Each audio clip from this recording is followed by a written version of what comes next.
Okay, so I had a little bit of an experiment. I let chia seeds soak overnight into oat milk.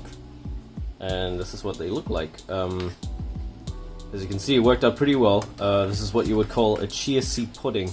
My sister told me to try a different seed, which is more local to Germany, called a flax seed or a linseed. Yeah, that didn't turn out as well as the chia seeds did. They are soaked, but it is more like a soup than a pudding. I definitely did something wrong. Chia seed pudding is probably not going to be enough. We are gonna be making avocado toast. The recipe couldn't be easier. All we need is an avocado and white bread. And in Germany, you would call that toast. Don't ask me why. We don't know the difference.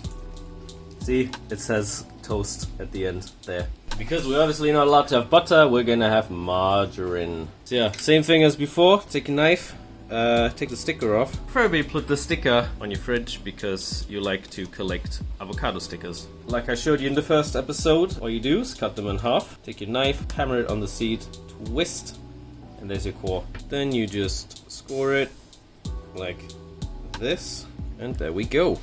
Now we just make toast, butter the toast with margarine, not butter, and then put the avocados on. Okay, so as a drink, we'll be trying to make espresso with this cute little ass espresso machine I got off of Amazon.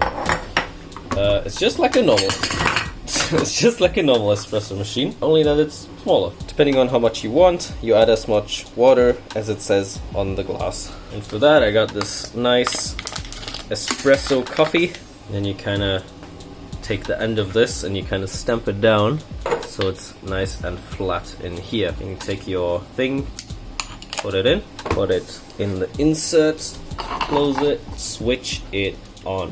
Okay, so usually I buy this oat milk, not this one, but they have a barista edition that actually works quite well to foam up with the milk foam that's on here.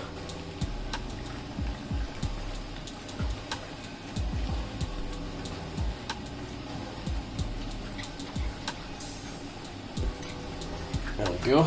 Take the cup off. About this much. Now instead of turning it to coffee, you turn it to steam. Ooh, there we go. If there are any baristas watching right now, please don't watch. I'm probably doing this wrong. Okay, I think this is good. Frothy oat milk.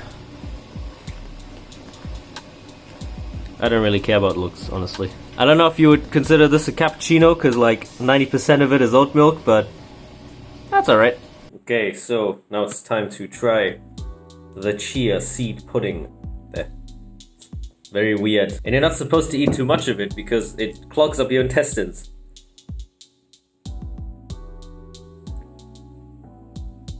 It tastes pretty plain. Maybe I'd add a little bit of sugar, but other than that, it's alright. Yeah. I'm gonna try the one that failed, the one which I made out of linseed. Even though it is kind of like soup. I mean, I can try it out. It's supposed to be very similar to chia seeds, like they also suck up the moisture kind of. But I guess I added a little bit too much, but yeah, let's try this. Ooh. The linseeds have like their own kind of taste to it, which is quite nice.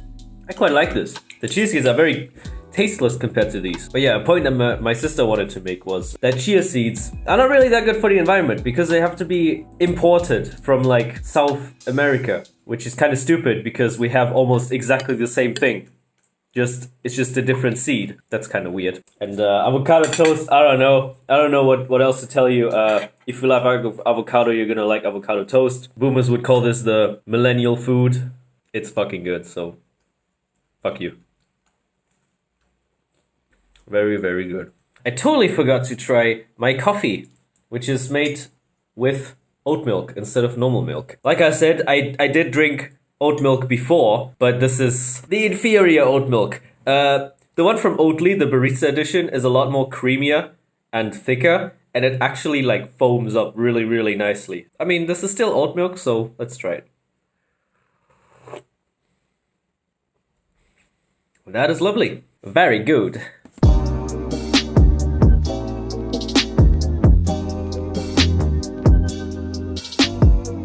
Today's recipe is by veganheaven.org. If you want to check it out and check out the full recipe, click the link in the description.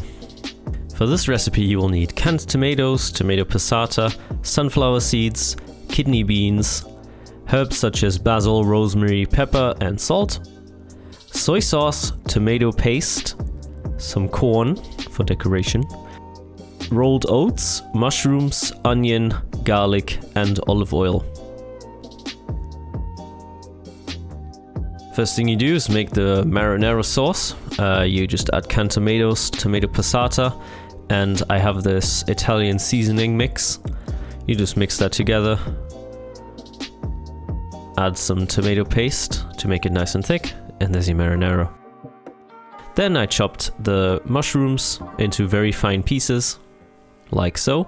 Then the onion into medium-sized pieces. And then to drain the kidney beans, I'm using this trick that I saw on You Suck at Cooking, where you just use a can opener to open the other side of it, and then that way you can just drain it right in the can. Very easy. Then you take out your baguette, put it in the oven, let it bake. Then you take your pan, put the onions in, let them fry up nicely. Then you add the mushrooms and get that nice and fried. Then you take your garlic and put it in your garlic press, keep it ready for later. Then you take a big bowl, put the kidney beans in and mush them up. I used a fork at first, but that didn't work very well, so I just used my hands. Then you add the garlic, add the onion and mushroom mix, then your herbs such as basil, rosemary and pepper and salt. In my case, you can use other ones. Then you add the tomato paste, soy sauce and the rolled oats. Then you take a separate container, add in sunflower seeds and don't do that. That went absolutely everywhere.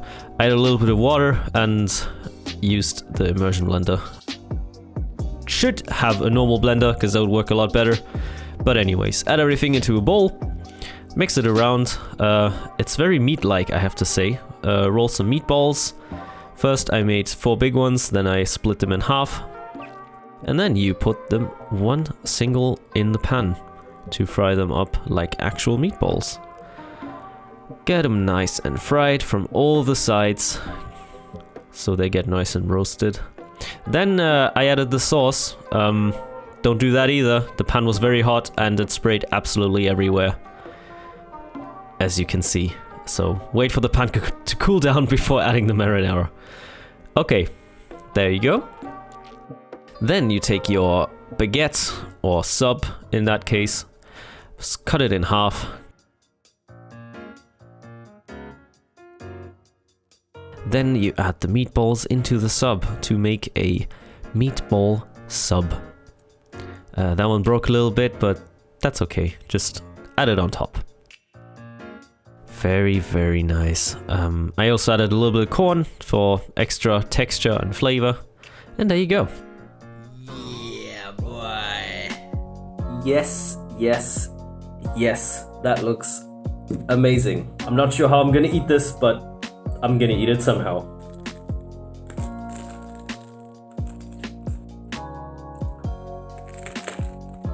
That is very, very nice. It's interesting how the meatballs have like very, very similar texture to like real meat. They have quite a nice flavor. I wish I had a food processor to make it even finer, but other than that, this is very good. I recommend this.